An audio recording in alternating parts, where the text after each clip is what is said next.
আমি শর্মিলা রেসিপি বেঙ্গলের সবাইকে বন্ধুরা, আজকে কি রান্না করব? এই যে সেদ্ধ করে রেখেছি, যেটা হচ্ছে বুনোল ইয়া বাঘাওল যেটাই বলো।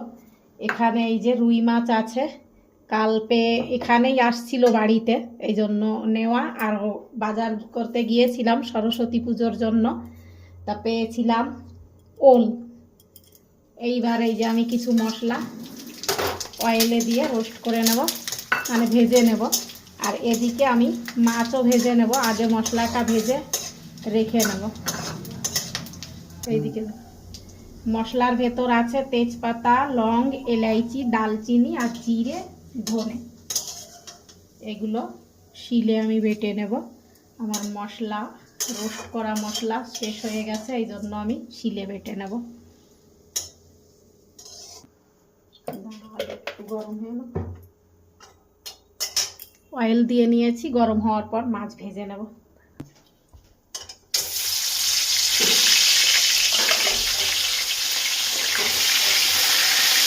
আজ জমে যাবে, অনেকদিন পর মাছ পেয়েছি বন্ধুরা। জানোই তো আমরা মাছ এখানে পাওয়া যায় না, এই জন্য আমাদের খাওয়াও হয় না, তোমাদের দেখানোও হয় না। ভাজা হচ্ছে, এখানে মাছ ভাজা হচ্ছে, এখানে আমি মশলা পেস্ট করে নিই।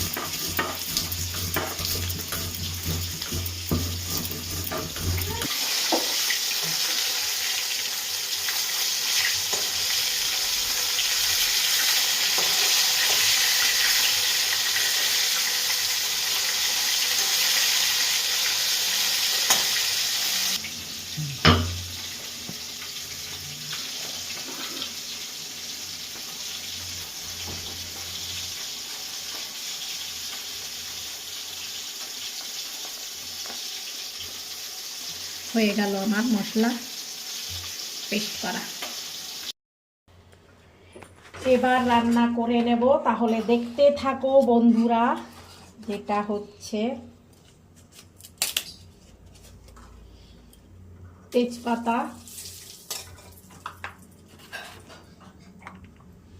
জিরে,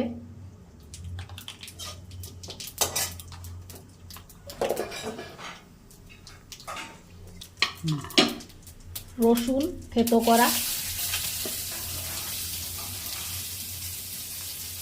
পেঁয়াজ অল্প করে,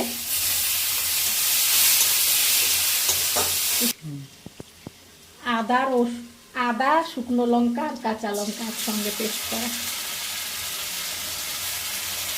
এসব সবজিতে একটু ঝাল বেশি করে দিতে হয়, এই জন্য শুকনো লঙ্কাও আমি পেস্ট করে নিয়েছিলাম।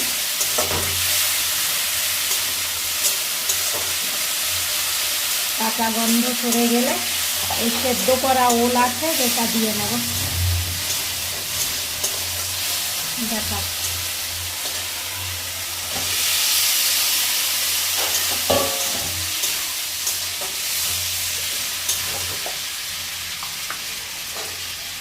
হলুদ,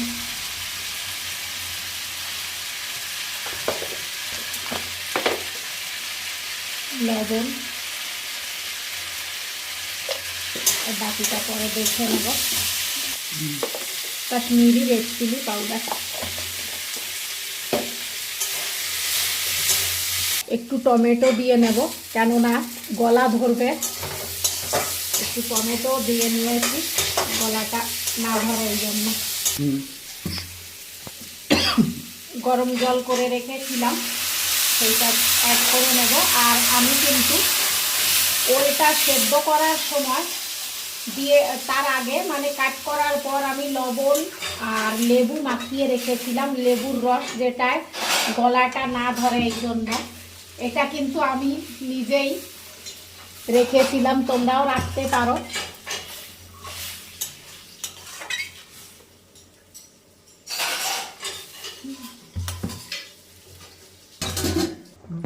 এবার অ্যাড করে নেব মাছ, যেটা আমি হালকা ভেজে নিয়েছি, বেশি কড়া করে ভাজিনি। আর এখানে দুটো চেরা লঙ্কা,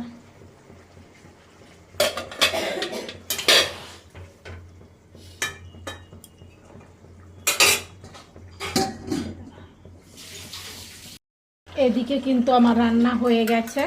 এবার আমি মশলা অ্যাড করে নেব, যেটা আমি বেটে রেখেছিলাম।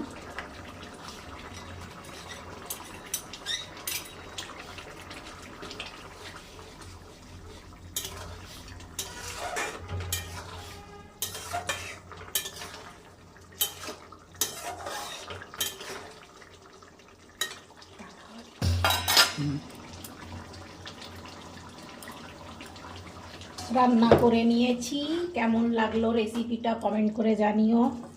আর যদি ভালো লাগে লাইক কমেন্ট শেয়ার করতে ভুলো না। পাশে থেকো, ভালো থেকো, বাই। একটু দেখে নি কেমন হয়েছে বন্ধুরা, দেখো অনেক দিন পর। আর মাছ হলে কিন্তু এইসব সবজি খেতে খুবই ভালো লাগে, আর যেটা আমার তোমাদের দাদা ভাই খুবই প্রিয়। কেমন লাগলো কমেন্ট করে জানিও, বাই।